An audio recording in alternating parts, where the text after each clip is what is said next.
we get started, I just want to remind you guys that I do in fact have this show in podcast form on Apple's podcasting platform and on Spotify. Check it out. Link in the descriptions. Actual Justice Warrior is the name of the show. Subscribe, give me a listen. It really does help the channel out so much. You know, I'm watching House of the Dragon on HBOMax.com/hotD, and I'm actually quite enjoying the show. It's wonderfully acted. Everything looks absolutely stellar. You can see the money on the screen, and except for a few bad CGI moments, which definitely do exist in the show, overall, I'm having a good experience. However, I cannot help but notice that they're falling into some of the trappings of the later seasons of Game of Thrones, and it's starting to get to the point where it's really bothering me, and it may be a foreboding sign of bad times going ahead throughout the course of the series. But before I get into the negative, I do want to talk about something that I actually thought was incredibly positive that happened in a recent episode of the show, and this has to do with the paternity of Rhaenyra's child, because as we well know, they recast House Velaryon as black people, meaning that the husband of Rhaenyra is at least half black. Now, in the Game of Thrones, A Song of Ice and Fire universe, skin color actually doesn't matter at all. It's a universe where they are obsessed with hair color and eye color. This is one of the reasons why I actually pointed out that most of the Stark children are miscast, in that they don't have the red hair, so they don't have the Tully features, which contrasts with Jon Snow, who looks exactly like Ned Stark in the books, thus creating more and more problems for Catelyn with Ned Stark's bastard being around. Now look, that happened. I am technically 100% right when it comes to the books, but it is an adaptation, and I'm not one of those people who are like, oh my god, you changed this thing from the books. I understand that television and books are different, movies and books are different, so things have to be changed, some of them, when you're adapting any kind of material, and the idea that just purely sticking 100% to the books with all these extra characters and side plots that were even abandoned by George R.R. Martin makes sense just for the sake of it is not how you craft a television show or any kind of adaptation. So imagine my shock when I go into episode 6, and it starts off with Queen Alicent summoning Rhaenyra, who just gave birth to her third child, in order to look at the baby to determine the paternity of the baby. Now, we all know, because we live in a world where we understand genetics, and we have long history of skin-based discrimination and noticing people's skin color, that skin color is heritable, that even somebody who is half black, typically when they sleep with a white woman, is not going to have a 100% white child. However, in the Game of Thrones universe, in A Song of Ice and Fire, skin color is not that relevant. So what we ended up seeing was Queen Alicent look at this baby that is clearly white, not make a determination based on that, but only make a determination based on the fact that she saw that the hair color did not match either Laenor or Rhaenyra. This was an absolutely wonderful color doesn't exist kind of moment that is totally in line with the Game of Thrones universe and actually makes you out there in the audience rethink your perspective on the racialized casting. So credit where credit is due. They could have gone in the Lord of the Rings direction, where the first scene with the first black elf has a you people moment. Oh, let it go, Knife Ears. It's a bloody patch of grass. The lot you lump us in with died off 1,000 years ago. When are you people gonna let the past go? You people. You people. You people. You people. But they didn't, and that level of restraint is so refreshing in a modern adaptation of anything.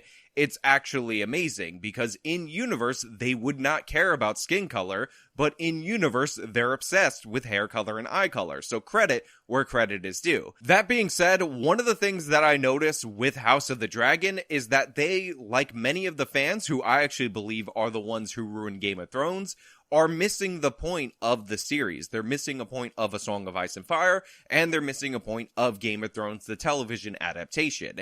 Because a lot of people are under the impression that Game of Thrones was at its absolute best when any main character could die for any reason and the show surprised you. But in reality, in actuality, that was never the case. That was just the normie, dumb idiot interpretation of what was going on screen.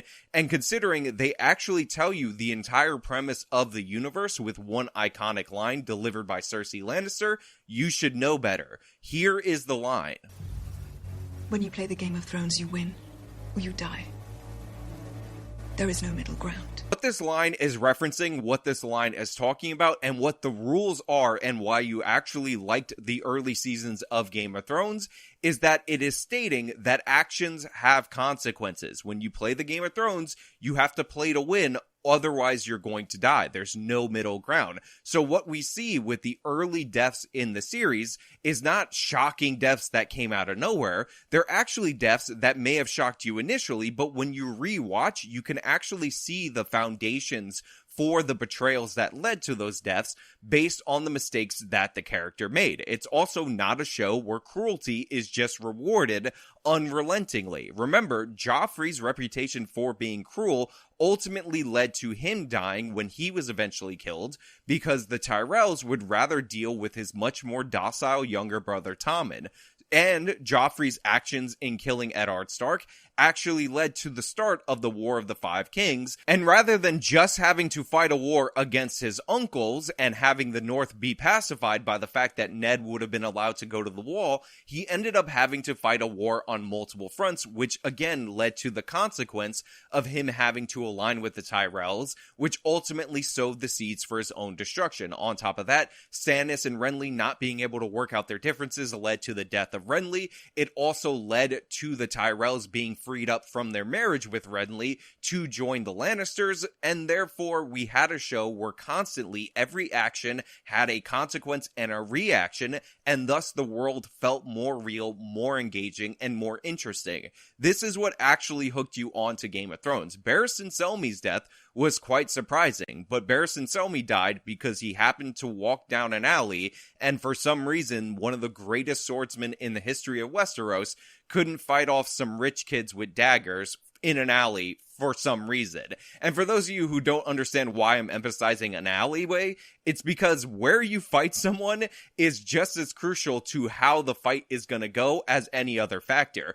In an alleyway, your numbers are actually a disadvantage because you have to bottleneck in order to attack somebody. So Barristan Selmy dying in a situation where he's fighting inexperienced fighters that are actually hurt by the circumstances in which they chose the fight is even more absurd and even more stupid, and this is one of the reasons why his death actually didn't have the impact, because it wasn't a consequence of anything. It was put out there to shock fans because fans thought what they wanted, what they liked about the show was that it had shocking deaths, when in reality what the show actually had was consequences that could be detailed out and rewatched and understood and appreciated more on rewatch outside of the initial surprise. Now, by the way, spoiler alert for Game of Thrones. I know you guys absolutely love when I give spoiler alerts from TV shows or movies in the middle of or after I finish giving the spoilers. So there's your spoiler alert. I forgot to give it out early. I am going to edit this video later on, and I will not insert the spoiler alert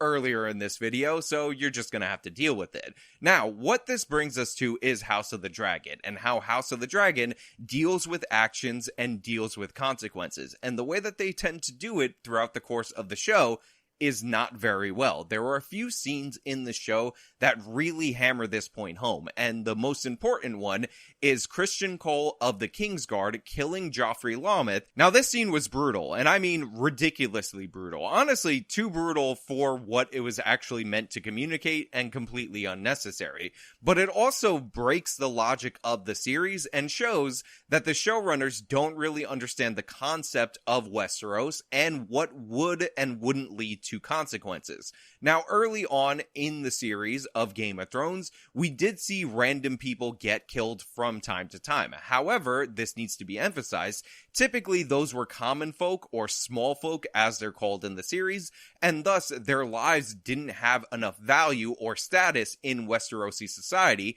for that to matter. But in this instance, we have somebody's sworn shield being beaten to death at a wedding, and on top of that, the Kingsguard hit the future king consort aka Laenor Velaryon, one of the members of the richest houses in all of Westeros and the heir to the Velaryon household. This should have led to significant consequences. This should have led to the execution, or at least the sending to the wall of Criston Cole. And I get why they made this change from the book, because in the book, what actually happens is Criston Cole ends up killing this person in a tournament, therefore it's legal. But in this circumstance, it actually makes no sense. And even worse, when you jump the 10 years to the next episode, Criston Cole is still in the Kingsguard, and there is no reference of any form of consequences at all whatsoever being present from that action. In fact, Laenor just gives him a couple dirty looks, and he just smiles at Laenor like, haha, I killed your boyfriend because you're a gay or whatever. But in reality, he has a way higher position than a member of the Kingsguard, and there should have been deadly consequences for these actions. Or at least some kind of explanation. Maybe Queen Alicent says that she saw him attack first, therefore the Kingsguard had to defend himself, or something like that, but we don't get any of that on the screen, and this is really not a good thing, especially when a big component of the very next episode is Harwin Strong attacking Criston Cole, a lord and commander of the City Watch, attacking a member of the Kingsguard, and him being sent away to Harrenhal as a consequence of those actions. Now, you might think maybe I'm crazy. You might think maybe I'm focusing on the petty details and not looking at the overall picture, but the thing is, specific details like this that tell us how the society functions actually paints the overall picture. These are the things that help us establish and feel grounded in the world. And you can have crazy plot twists or whatever, but they have to make sense in the universe that you've already established. And you cannot make the case to me that the son of the Hand of the King, Harwin Strong, the heir to Harrenhal, one of the more prestigious houses at this period of time in the story, attacking a member of the Kingsguard in a non-lethal way is somehow less consequential than a member of the Kingsguard killing the sworn shield of the heir to Driftmark, an even more powerful house in Westeros, and striking the heir to Driftmark, who is also marrying the future queen of Westeros, making him the king consort, is somehow acceptable. These two things are incongruent with one another, and considering they happen in episode after episode, back to back, it just doesn't make any sense. And these are the things that add up over the course of time throughout the series that you're going through that help to undermine your series going forward. One of the biggest problems with Game of Thrones in its later seasons is that the rules stopped applying when they stopped applying, but all of a sudden were still there when they were still there. That inconsistency is worse than having bad universe or bad rules in your universe. A perfect example, this is one that I always like to go to, is the whole thing with Clark Kent and his secret identity just being him behind a pair of glasses. If nobody can see through Clark Kent's pair of glasses and notice this person's Superman, that is perfectly fine, because what you're saying is that in this universe, this disguise works. So however ridiculous it may be to you, somebody who is observing objectively, in that universe, that disguise is effective. Now, if everybody can see through it, then whatever. That's like our world, where we think that disguise is ridiculous.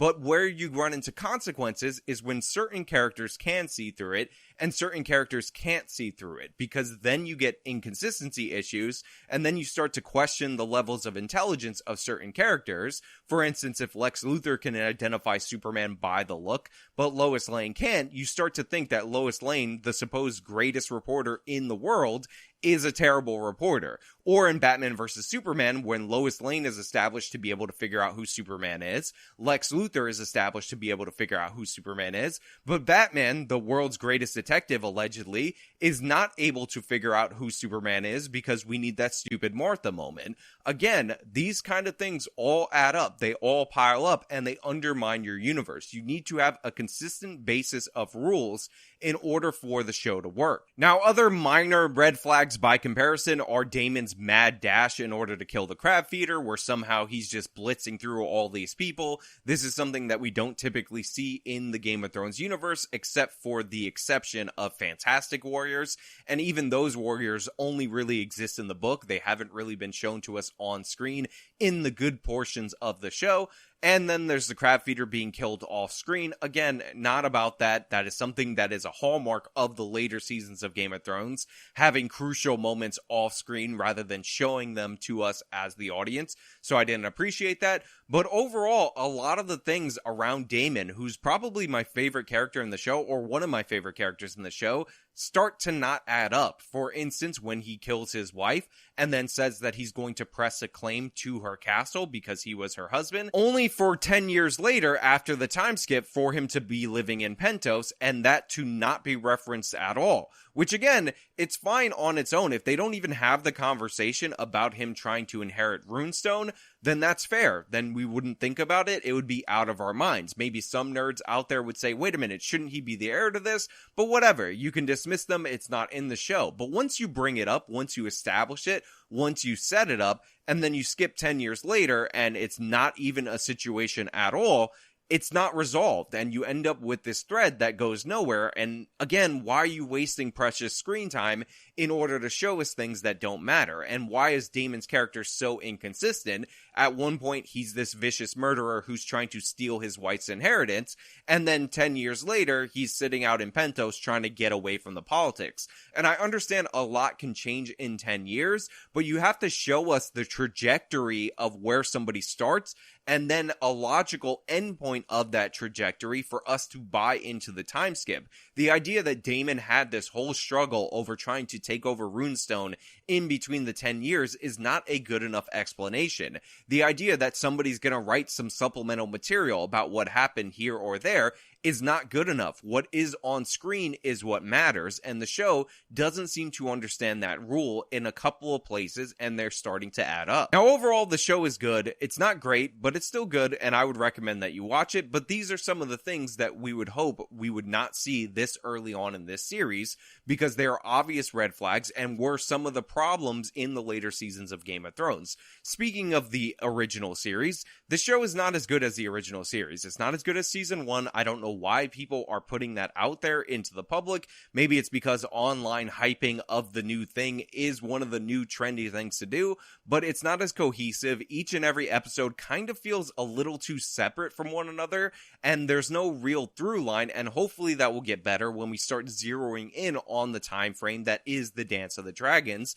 But overall, this season is very choppy, very uneven, and even though each and every individual episode on its own is good, taken as a part of a whole, it just doesn't work. Now, obviously, it's still way better than Lord of the Rings, The Rings of Power. I stopped watching that show, whatever episode I said I was going to stop watching it. Just have no interest. It was too boring. I heard about the they took our job scene, and I don't want to see these crappy analogies and these shoehorned in politics. And in this show, to give them credit, even though it's a story about a female and the male in her family trying to deny her the right to the throne, or other males in society trying to deny her the right to the throne, they don't paint her as this obvious good guy. Honestly, they do a better job characterizing Rhaenyra as a gray character than they did for Daenerys Targaryen. And when you watch the show and Daenerys Targaryen ends up as the Mad Queen, you realize and appreciate what they're doing with Rhaenyra now. Rhaenyra is not a good ruler. She's not a good player of the Game of Thrones. She turned Criston Cole against her